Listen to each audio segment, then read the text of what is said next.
We are not inclined to exercise the contempt jurisdiction at this stage, bearing in mind the application which was submitted for extension of time, we place SBI on notice that this court may be inclined to proceed against it for willful disobedience of the judgment if SBI does not comply with the directions of this court as set out in its judgment dated 15 February 2024 by the timelines indicated in this order.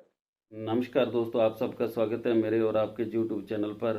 आज हम बात करेंगे जो supreme court की judgement आई है SBI को लेकर, जो इलेक्ट्रल बॉन्ड को लेकर जो केस दायर था सुप्रीम कोर्ट में, तो उसकी आज जो फाइनल जजमेंट है, जो फाइनल डिसीजन है, जो फाइनल आदेश है SBI को लेकर, जो बैंक ने कहा था कि 30 जून तक हमें समय दिया जाए, लेकिन सुप्रीम कोर्ट ने कहा था कि आपके पास इतना बड़ा लार्जेस्ट नेटवर्क है, आपके पास इतने बड़े बड़े संस्थान हैं जो आप काम करते हैं, तो 22,000 कुछ लोगों का जो वेरवा देना था, तो उसके एवज में आप इतने दिन को मांग रहे हैं।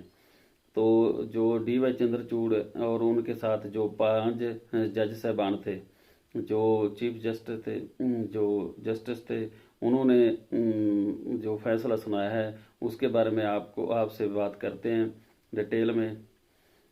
SBI यानी स्टेट बैंक ऑफ इंडिया के इलेक्ट्रल बॉन्ड मामले में सुप्रीम कोर्ट ने जमकर फटकार लगाई है। साथ ही कोर्ट ने जानकारी देने के लिए समय विस्तार की मांग कर रही याचिका को भी खारिज कर दिया है। 5 सदस्यीय बेंच का कहना है कि SBI मंगलवार तक इलेक्ट्रल बॉन्ड की जानकारी, जो भारत के निर्वाचन आयोग है, जो इलेक्शन कमीशन है, सुप्रीम कोर्ट ने फरवरी में इलेक्ट्रल बॉन्ड स्कीम पर रोक लगा दी थी। सुप्रीम कोर्ट ने चुनाव आयोग को शुक्रवार शाम 5 बजे तक जानकारी प्रकाशित करने का भी आदेश दिया है। साथ ही अदालत ने बैंक को चेतावनी भी दी है कि अगर कल तक जानकारी नहीं दी तो अवमानना की कार्रवाई की जाएगी, जो कि इस जजमेंट को लेकर जो सुप्रीम कोर्ट काफ़ी सख्त दिखाई दे रहा है। सुप्रीम कोर्ट का पिछली जजमेंट में कहना था कि जो भारत एक लोकतांत्रिक देश है और जो लोग वोट डालते हैं, जनता जानते हैं, वो ही सर्वोपरि होती है। तो जितनी भी पार्टी है उसको चंदा कहाँ से आ रहा है, कौन सा कंपनी चंदा दे रही है, कौन सी पार्टी उसको जो लोग चंदा दे रहे हैं, तो उसकी जो वेरवा है, उसकी जो जानकारी है, वो इलेक्शन कमीशन अपनी वेबसाइट में डाले और जो कि भारत के नागरिक उस जो जानकारी को उसको देख सकें। तो इसको लेकर सुप्रीम कोर्ट ने पिछली बार भी फटकार लगाई थी, तो आज तो फिर उन्होंने फाइनली जजमेंट कर दी है और इसको लेकर चेतावनी भी दी, अगर कल तक जानकारी नहीं थी तो अवमानना का कार्रवाई की जाएगी। ये इलेक्शन कमीशन को देने वाली SBI ने 30 जून तक का समय मांगा था। भारत के मुख्य न्यायाधीश DY चंद्रचूड़ की अगुवाई वाली 5 सदस्यीय बेंच ने इस मामले पर सुनवाई की है। बेंच में justice Sanjeev Khanna, justice BR Gavai, justice JP Pardiwala और जस्टिस मनोज मिश्रा शामिल है। बैंक तरफ से पेश हुए सीनियर एडवोकेट हरीश साल्वे ने कोर्ट को बताया कि बैंक को जानकारी जुटाने के लिए और समय की जरूरत है।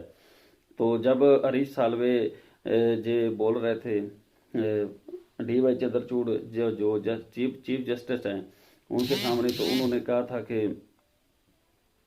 कि इस तरह नहीं होता। आप इतने बड़े बैंक के जो की तरफ से आप वकील आए हैं, तो इतना बड़ा बैंक है, इतनी उसकी ब्रांचें हैं, इतना उसका जो ग्राहक हैं, जो उसके जो बैंक अकाउंट हैं, तो आप छोटा सा काम जो 1-2 दिन में काम होने वाला, 24 घंटे में काम होने वाला, वो आप इतना लेट को कर रहे हैं। तो उसके लिए उन्होंने फटकार लगाई, के लिए मामले की संवेदनशीलता को हवाला दिया और पूरी प्रक्रिया में नाम नहीं होने की बात कही। उन्होंने बताया कि डोनर की जानकारी को बैंक की तय शाखाओं में सील बांधे लिफाफे में रखा जाता है। उन्होंने कहा कि हमें आदेश का पालन करने के लिए थोड़ा और समय चाहिए। हम जानकारी जुटाने की कोशिश कर रहे हैं। हम इसके लिए पूरी प्रक्रिया को रिजर्व करना पड़ रहा है। एक बैंक के तौर पर हमें इस प्रक्रिया में गुप्त रखने के लिए कहा गया था। इस पर जो कि डी वाई चंद्रचूड़ SBI पर सवाल उठाए और कहा कि आप कह रहे हैं कि जानकारी को सील बांध लिफाफे में रखा गया है और मुंबई ब्रांच में जमा कराया गया है, तो हमारे निर्देश जानकारी का मिलाप करने के लिए नहीं थे। हम चाहते थे कि SBI दानताओं की जानकारी सामने रखे। आप आदेश का पालन क्यों नहीं कर रहे हैं? 30 जून का समय मांगने पर शीर्ष न्यायालय ने SBI को फटकार लगाई। अदालत ने कहा कि बीते 26 दिनों में आपने क्या कदम उठाए हैं? आपके आवेदन में इस पर कुछ नहीं कहा गया है। साल्वे ने जवाब दिया कि इस काम में 3 महीने का समय लगता है। उन्होंने कहा कि मैं गलती नहीं कर सकता, मैं नहीं तो दानदाता मुझ पर केस कर देंगे। बेंच में शामिल जस्टिस खन्ना ने कहा कि सभी जानकारी सीलबंद लिफाफे में है और आपके केवल लिफाफे को खोलना है और जानकारी देनी है। तो एडवोकेट ने कहा कि मेरे पास इस बात की पूरी जानकारी है कि किसके बॉन्ड खरीदा है और कि जानकारी ये भी है कि पैसा कहाँ से आया। अब मुझे खरीदने वाले को नाम भी डालना है। नामों का बॉन्ड नंबर के साथ मिलान भी किया जाना है। इस पर डी वाई चंद्रचूड़ का ये बताया कि गया है कि इस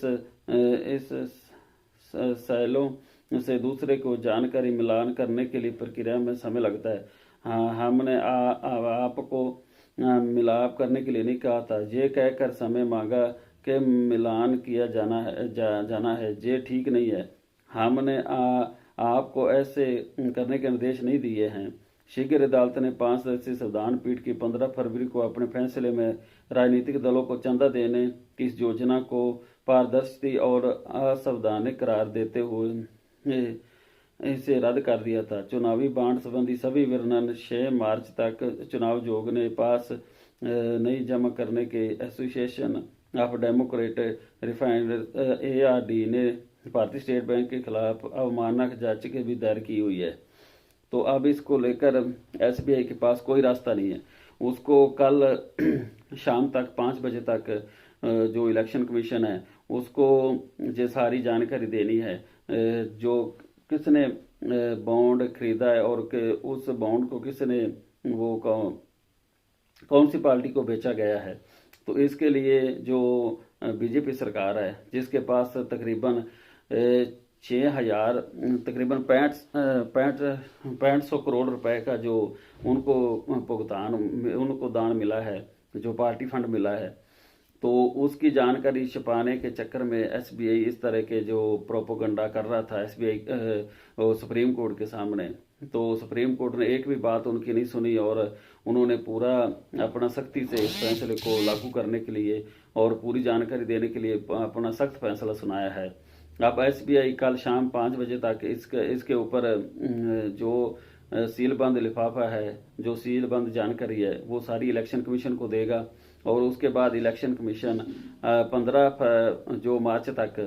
15 मार्च तक अपनी वेबसाइट पर डालेगा और जनतक करेगा। और इस पे जो कि मोदी सरकार और बीजेपी को काफ़ी झटका लगा है और उनके लिए अब बचाव करना और उनको इस पर जवाब देना बहुत मुश्किल हो जाएगा। और जो विपक्ष है, जो दूसरी पार्टियां हैं, वो इस जो जजमेंट को और इस जो फैसले को वो कैश करनी चाहेगी इस इलेक्शन में और वो जनता को बताएंगी कि कौन सी पार्टी जो कि बीजेपी ने कितना किससे जो चंदा लिया है और उसके एवज में उन्होंने कौन से उस कंपनी को, उस फार्म को कौन से फायदे पहुँचाए हैं और कौन कौन से उसको सहूलतें दी है सरकार की तरफ से। अब ये जानकारी कुछ दिनों में सबके सामने आ जाएगी और अब देखना होगा कि बीजेपी और मोदी सरकार इस पे क्या जो अपनी तरफ से क्या प्रतिक्रिया देती है और क्या इस फैसले को लेकर वो क्या बात रखती है जो भारत की जनता के सामने। तो दोस्तों आप सबको क्या लगता है कि ये सब घपला ये सब जो इतना बड़ा स्कैम हुआ है 12,000 करोड़ का जो कि इलेक्टर बॉन्ड के नाम पर, तो इसमें क्या लगता है आपको कि कौन सी पार्टी या एसबीआई किसके कहने पर ये सब छिपा रही थी? आप अपनी राय जरूर कमेंट बॉक्स में देना, और वीडियो अच्छा लगा तो लाइक करना दोस्तों, चैनल को सब्सक्राइब जरूर करना और ज्वाइन जरूर करें चैनल को। दोस्तों आप सब के हेल्प की ज़रूरत है मुझे और इस चैनल को। हम ना कभी गोदी मीडिया थे और ना हम कभी गोदी मीडिया बनेंगे। जो सही और सटीक जानकारी है वही आप तक पहुँचाते हैं। आप सबका धन्यवाद।